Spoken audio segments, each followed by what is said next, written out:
One of my biggest regrets as a Godzilla fan was never being able to catch a Toho-produced Godzilla movie in the theater. Granted, I was mostly just a passive fan from childhood on until I became a hardcore follower of Big G with the 2014 Hollywood film by Gareth Edwards. But I sadly let myself down by being unable to catch Hideaki Anno's fantastic take on the famous beast with Shin Godzilla. I was able to watch it from the comfort of my own home eventually, and while I loved it for its unique focus on inefficient Japanese bureaucracy and the terrifying depiction of the big guy himself, I've always quietly kicked myself for not seeing it on the big screen. It's an unfortunate side effect of living in a very rural and isolated spot of the country, where the only showing was an hour and a half away minimum, and it was only available for a week. I promised myself it would not happen again. Next time a Toho Godzilla film comes to theaters over here, I will see it. And eventually, I received the opportunity to live up to that promise. A new film titled Godzilla -1 was announced, and from day one it looked as promising as ever. And it was going to receive a limited US theater release too. But how limited? I did my due diligence, and lo and behold, a showing was happening only 45 minutes away, significantly closer than any showing for Shin Godzilla. Luck was on my side this time, and I finally got to see a Toho-produced Godzilla film on the big screen. And my god, what a first time it was. Godzilla -1 brings the titular beast back to its roots, by winding the clock back to a post-World War II setting. This time, however, the thematic elements are changed a bit, and the focus on human drama is stronger than ever. Some people would assume just from that sentence that it must have missed its mark, because when was the last time a Godzilla movie had a truly engaging human element, especially one that lasted the entire runtime? Maybe the 1954 original? Well, I'll spare you the doom and gloom by saying that this is the best film featuring the Big G since that very same classic that released nearly 70 years ago. In fact, I'd say there's even room for a person to argue that -1 might be even better. That's a tall claim, I know, but it's one I don't make easily. -1 simply has strengths that are undeniable. The first being the human characters. The film's central character is Koichi Shikishima, a former kamikaze pilot who has faked a plane malfunction in order to abandon his duties. He's wrought with guilt and shame over the decision, but his desire to live is simply too great. This decision ultimately ties his fate to Godzilla, as they begin to run into each other several more times over the coming months, and the giant creature continues to take more and more from him. Shikishima is a compelling perspective character to follow, as he is very much a normal and flawed man burdened by his guilt caused by a lack of commitment and courage that proceeds to weigh him down, even after he receives the opportunity for a fresh start with a girl and a non-blood-related baby she saved following the terrible firebombings. He constantly struggles over the idea of sacrifice and whether or not he deserves any better than what life has dealt him. World War II may be over, but his personal, internal war still rages on. The performance of Shikishima by Ryunosuke Kamiki is the backbone of the film. He is a powerhouse of emotion that drives the story forward. But that isn't to say that any of his co-stars are weak. Everyone around him is an important and distinct character that represents a crucial aspect of his personal life that either seeks to haunt him or heal him, and it's a tug-of-war between both sides, and everyone plays their roles excellently. This is what people want when they say they wish Godzilla movies had a human element that was more than a formality. Everyone knows humans aren't totally necessary for a fun Godzilla flick. We're all down for a movie that's just 2 hours of giant monsters beating the shit out of each other. I'll never complain about a Godzilla movie choosing to focus on that. But sometimes, a Godzilla movie wants to accomplish more than simply being entertaining. And humans are needed for this objective to be achieved. -1 shines here because even if Godzilla wasn't there, it would still be a gripping human drama about the post-war life in Japan, and trying to climb back up from nothing following total devastation. It would still be an impactful and emotional tale of a haunted man trying to face his personal demons and overcome trauma that weighs him down to the point of near paralysis.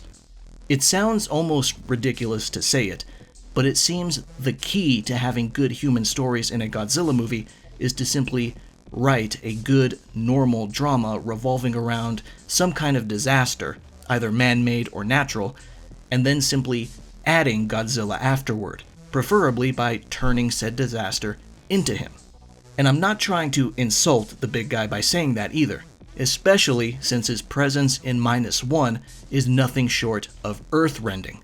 With this film, we're once again going back to the days of evil Godzilla, the terror that only destroys and leaves. But the method in which the movie approaches his evil nature is less like 1954 or Shin Godzilla, where he was closer to the usual force of nature allegory, and instead more like his personality in GMK, Giant Monsters All-Out Attack, where Godzilla comes off as simply a very big, very dangerous, and very angry apex predator who simply wishes to kill for sport. The humans barely even wonder where Godzilla came from or how he was made. They don't care. It's not relevant. What matters is that he's here, and he's laying waste to civilization with no intent on stopping. Godzilla is downright terrifying in -1. When he shows up, it's not particularly hype or joyful, at least.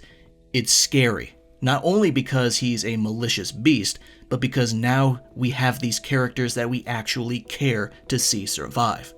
Godzilla's physical design is quite reminiscent of his GMK appearance, especially the head, and his trademark atomic breath is not only utterly annihilating, but it's also responsible for some of the most gorgeous shots in the movie. The visuals in -1 are stunning, both in their beauty and how haunting they can be. This film spares no expense in capturing sequences of utter destruction. One thing I have praised and will continue to praise the American Godzilla 2014 production for is its eye for style. Frankly, I think every big-budget Hollywood movie would do itself good by trying to emulate 2014's framing, camera movement, and sense of scale. Something it did particularly well was capturing most of the action from points of view that would be seen from other humans, either at street level, in the 10th floor of a tower, or in an aircraft. This is what made Pacific Rim's direction so engrossing and grounded too. Godzilla -1 is the true successor of 2014's style. So many shots and sequences are worthy of pausing, printing out, and pinning to your wall. They easily capture the terrifying majesty of what is possibly the most vicious Godzilla we've ever seen.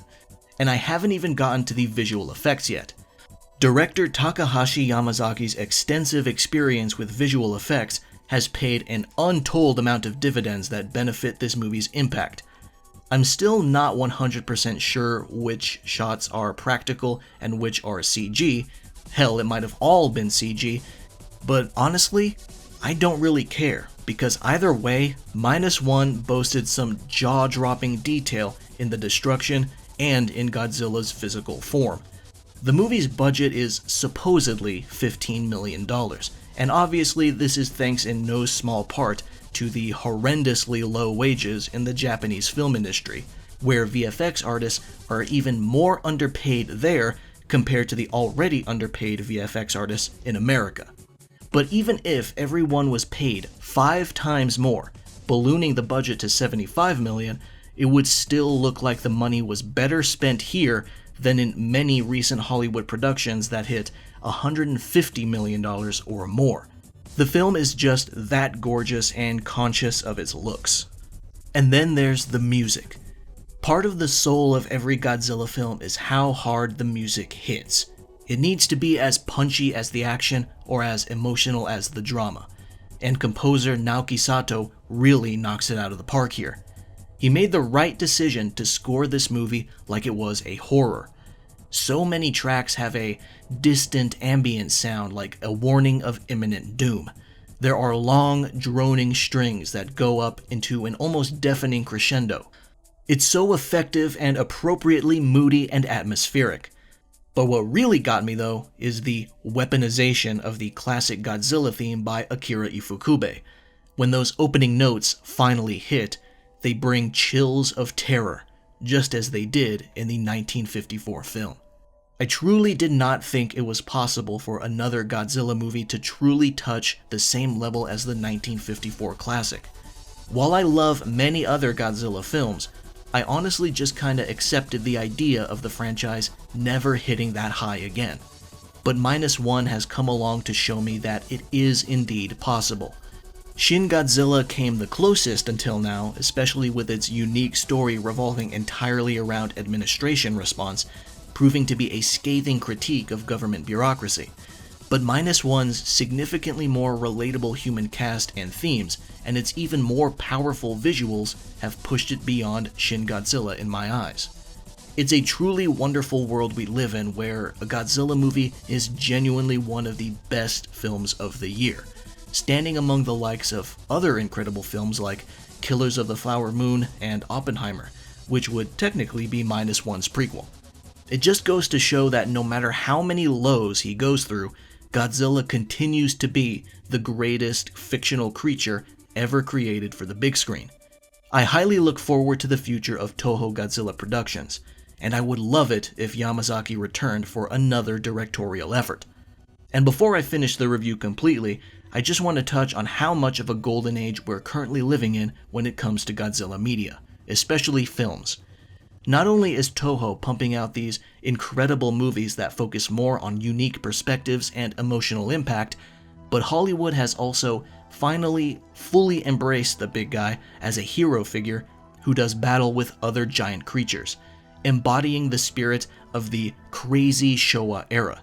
One side of the globe is handling one type of Godzilla, and the other side is handling another type. Some people might get into arguments about which type of Godzilla they like more, but I like both for different reasons, and I'm going to take advantage of this situation by enjoying both. Which means, now I can turn my eyes towards the next big thing. The New Empire by Adam Wingard, coming in 2024. This concludes my review of Godzilla -1. Thank you for watching, and I'll see you around.